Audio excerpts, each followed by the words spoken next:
America का एक बहुत अनूठा विचारक हुआ हेनरी थारो।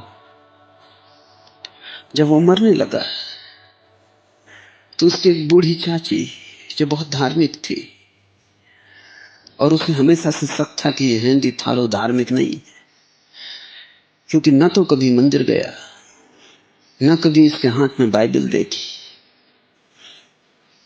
न कभी परमात्मा का शब्द इसके मुंह से सुना गया। तो चाची दयावश आई और उसने हेनरी थारो से कहा कि परमात्मा और तुम्हारे बीच तुमने कलह निपटा ली ना?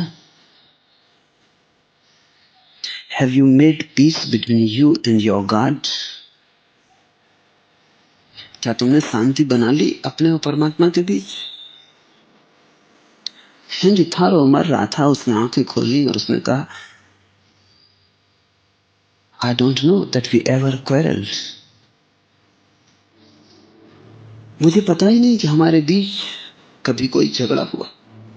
शांति कैसी? और हेनरी थारो ऐसा आदमी था कि झगड़ा नहीं हुआ।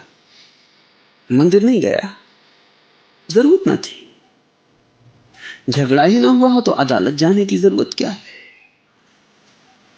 कभी नाम नहीं लिया परमात्मा का, जरूरत ही ना थी, क्योंकि अहरनिश उसकी धुन बज रही थी।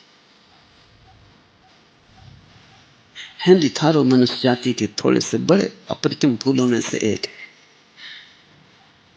शांत रहा ही, कोई झगड़ा ही ना हुआ तो प्रार्थना किससे करनी, पूजा किसकी करनी, अर्चना किसकी करनी?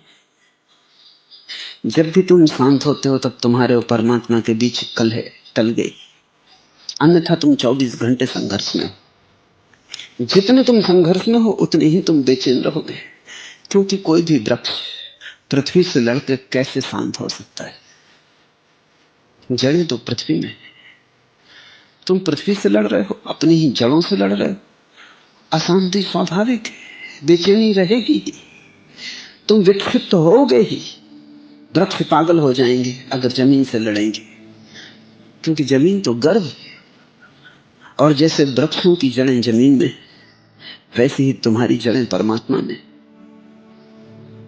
तुम परमात्मा से लड़ोगे, 24 घंटे तुम लड़ रहे हो। परमात्मा कुछ चाहता, तुम कुछ और चाहते हो, तुम उससे राजी नहीं। तुम्हारी सभी प्रार्थनाओं का सार ही यही है कि हमारी सुन, हमारी वासना पूरी कर। तुम्हारी सारी प्रार्थनाओं का एक ही निचोड़ है कि तू जो कर रहा है गलत।